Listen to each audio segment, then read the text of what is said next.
I'm Anthony Driver with Fatboy Magic. It's Fatboy Fridays. Run it.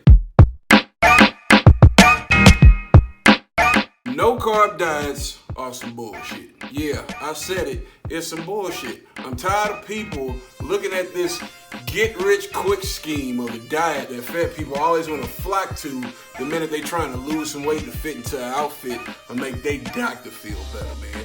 Shit don't work. I mean, it may work for them 4-5 months that you might have been able, stay consistent with it. You just been eating baked chicken wings and spinach, or just, you eating cauliflower that's supposed to be mashed potatoes, but it ain't really mashed potatoes, but you still put gravy on that shit like it is mashed potatoes. So I don't know if that works or not.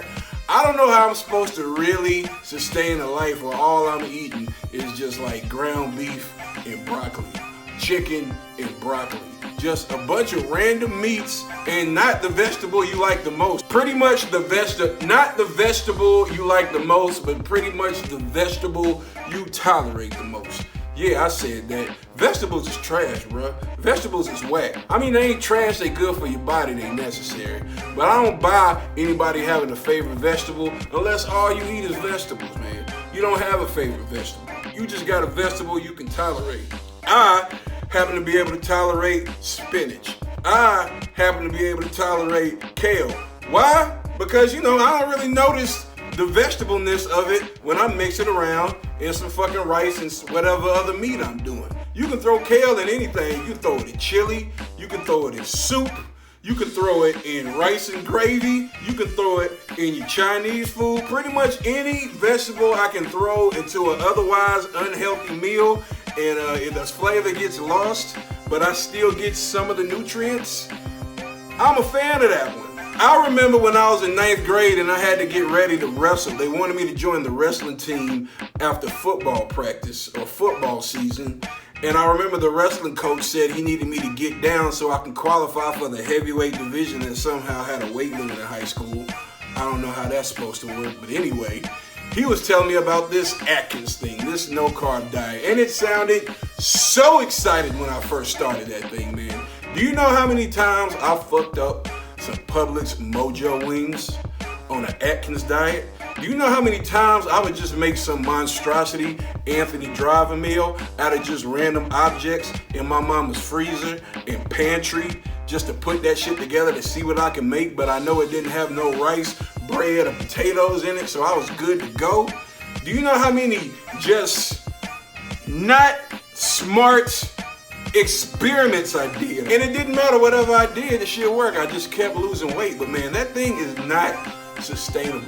I don't know how anybody expects to keep weight off of themselves if they ever resort to a no-carb diet. Maybe if you was trying to binge, maybe you was getting ready for a movie role, or maybe you was trying to fit into, I don't know, your wedding tuxedo or something like that, maybe it'll work. But if you plan on keeping weight off for a long time, I can't imagine that some Atkins diet or some no-carb diet is the way for you to go into the future for the rest of your life. Seriously?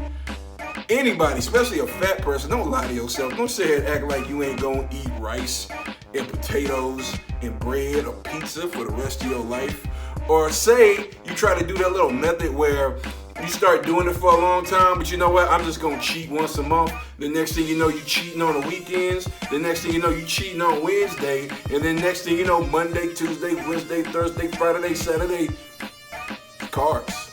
Not only that, we don't even do it the right way. Especially like big folks, they don't even do the Atkins shit the right way. They'll be trying to find workarounds that don't even make fucking sense.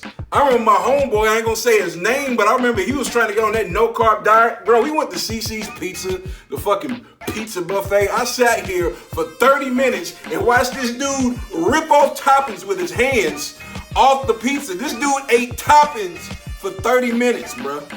30 minutes. Going to Taco Mac, ordering chili con carne, but not using the chips, just eating straight dip. Straight dip. The fuck is wrong with you, man?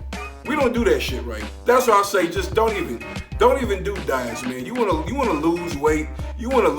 Just get you a chef or some chick or somebody that can just cook you nice balanced meals for you, and just go run till you puke every day. Atkins diet, this Atkins diet shit, we need to stop it, man. Just as a whole, as a species, just stop that shit. It's some bullshit. Pisses me the hell off. Now, I was about 420. Not that 420, but I was up there about 420. I've since lost about 67 pounds. About 60, 70 pounds over the last 5 years or so that I've been able to keep off, man. These are my top 3 things that I feel probably help a larger person the most in terms of losing weight. Now, don't get me wrong, I'm not some fitness guru or anything like that. I just know in my experiences, sometimes it's worthwhile to just, hear some suggestions from somebody else who was fat as fuck and not this person that, went from a healthy body to an extremely healthy body and try to call that shit a Transformation Tuesday. Number 1, I say exercise, man. It ain't even gotta be much, man. 15 to 30 minutes, and try to do it at least 3-4 times a week. Ideally shoot for 5 times a week. I try to do something. You ain't gotta kill yourself. Just do a workout, man. Jump on YouTube, find whichever Instagram model that's fitness oriented. It's got a video on there, and just stare at her ass and do exercise for like 20, 30 minutes. That's what I do. What's going on, Leader Lewis? How you doing? Keep that shit up. Try to do it 5 times a week. If not, if you come up short, then you did it 3 or 4 times a week, and stay consistent with that, man. I think once you stay consistent with that, you start seeing the results. You start seeing yourself feel better, and that's what gives you a little bit more confidence to push a little bit further. Number 2, with that workout, try to set little small treats for yourself, man. Little small treats for yourself. Say if you worked out 5 times a week, you get to go watch a certain movie or go to a certain spa or go to some place. Try to have some incentive at the end of the week so that if you did work out 5 times that week, you know that you're gonna go to this place, or you're gonna go to that place, or you're gonna buy like a video game or some new gadget, or even just, take a trip or something like that. Try to set you an incentive at the end of every week, something for you to look forward to that'll help you hold yourself accountable. Number 3, I'm not a big fan of diets, but one thing you can't stop doing is eating while you're out and about. That happens to be my worst thing, man. If I got a debit card and I'm in a car, bruh, I gotta put blinders on myself, man. Because there's temptation literally on either side of the street everywhere that I go, man. That's my tough thing, man. Just, those are just some little pointers I think kind of help that'll build your confidence and get you on the right path of lifestyle changes that I feel like is important, as opposed to trying to fit some criteria that somebody else said you're supposed to meet in order to be a fly, cool motherfucker, and that shit ain't true. Number 1, consistency.